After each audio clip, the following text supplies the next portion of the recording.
এইবাৰ আমি কিতাপৰ বৰ্ষ পালন কৰি আছোঁ তাৰমানে 40 লাখ পৰিয়ালত এখন পঢ়িবৰ কাৰণে কিতাপো গৈ পাবগৈ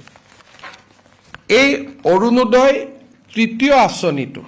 এই গোটেই প্ৰক্ৰিয়াটো সমাপন কৰোঁতে আমাক এমাহ লাগিব ঘৰত গৈ গৈ আমি গোটেইখিনি দিওঁতে আগষ্ট মাহত অৰুণোদয় কোনেও নাপাব আমি সেপ্টেম্বৰ মাহৰ 17 তাৰিখে প্ৰধানমন্ত্ৰী নৰেন্দ্ৰ মোদী ডাঙৰীয়াৰ জন্মদিনৰ দিনা উপজা দিনৰ দিনা আমি অৰুণোদয় তৃতীয় আঁচনিটো আনুষ্ঠানিকভাৱে আৰম্ভ কৰিম আৰু অসমৰ ইতিহাসত 40 লাখ পৰিয়ালক সামৰি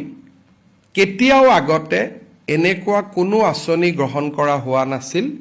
আৰু এইবাৰ আঁচনিটো লৈ আমি প্ৰত্যেক ঘৰ মানুহৰ দুৱাৰ মুখত গৈ আমি উপস্থিত হ'ম যে আপুনি অৰুণোদয় পাইছে এইবাৰৰ পৰা প্ৰত্যেকটো ব্লকত এজন অৰুণোদয় সহায়ক থাকিব কেতিয়াবা যদি কাবাৰ KYC হোৱা নাই কেতিয়াবা কোনোবাই টকাটো যোৱা নাই তেওঁলোকে অভিযোগ দিব পাৰিব আৰু